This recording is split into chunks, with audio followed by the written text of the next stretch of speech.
Unless you've been a loyal subscriber of ours, you probably haven't heard about the Axon M, a foldable dual-screen smartphone that tried to bridge the gap between the normal single-display smartphones we all know and love and the new, soon-to-arrive bendable smartphones. The problem has a lot to do with the hardware and the software, but ZTE and AT&T are also part to blame. First of all, the phone was never intended to compete with the highest of high-end smartphones, so it has cut a lot of corners to keep the price down, yet also try and offer something innovative in the design department. With that said, when it launched, it still had a pretty steep price of around $700. You have two 5.2-inch 1080p LCD displays on the front and on the back. Well, there's one on the front, one on the back. The idea is that when you pull apart the phone, you have two displays to work with, or one big 6.75-inch panel. We'll talk about the software in a second, but the problem I found is that the process of opening up the phone can be a bit awkward. For left-handed users like myself, you're opening the phone away from you, so there's an additional flip required to be viewing the displays. Thankfully, we are in the minority, but it's still worth mentioning because a good number of you are left-handed users.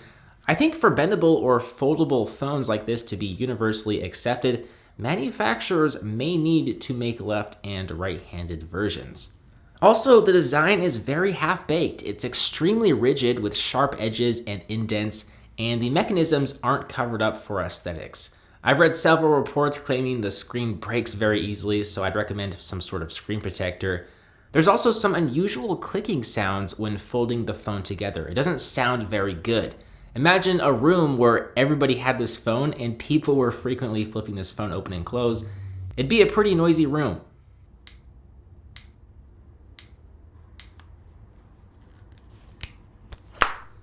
Now, one design element that's easy to pick at in 2019 is the massive top and bottom bezels.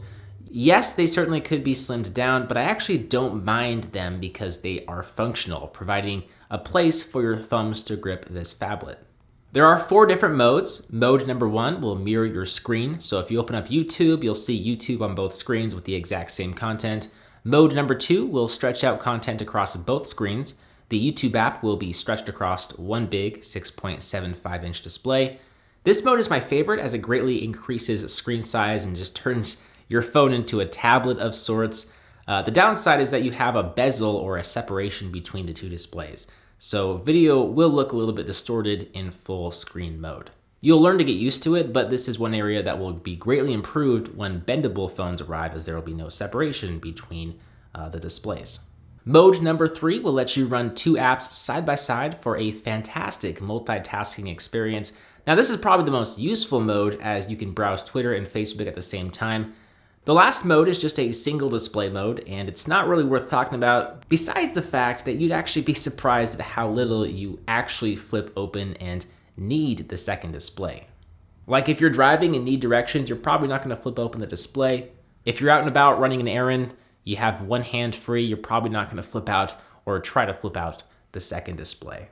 So the software gets the job done, allowing you to perform just about everything one could want to do with 2 displays, even if the software skin looks dated and could use some polish. Unfortunately, the Snapdragon 821 processor and 4 GB of RAM don't keep this phone running very fast. Granted, it's more of a mid-tier phone, but with 2 displays, you really need higher-end specifications.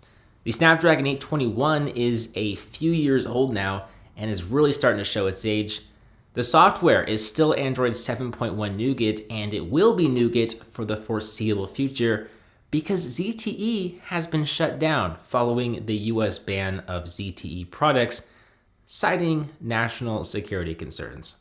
So the phone is 2 Android versions behind now, soon to be 3 as Google is working on Android Q now. To top it all off, the Axon M was launched exclusively from AT&T, and it launched with a price of about $725.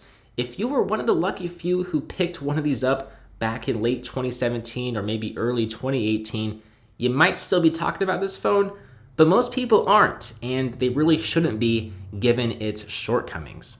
With that said, I love when manufacturers take risks and release unique devices like the Axon M. I remember the first day I got this phone, it brought a level of excitement that I quite frankly don't experience very often anymore because most devices are so darn similar.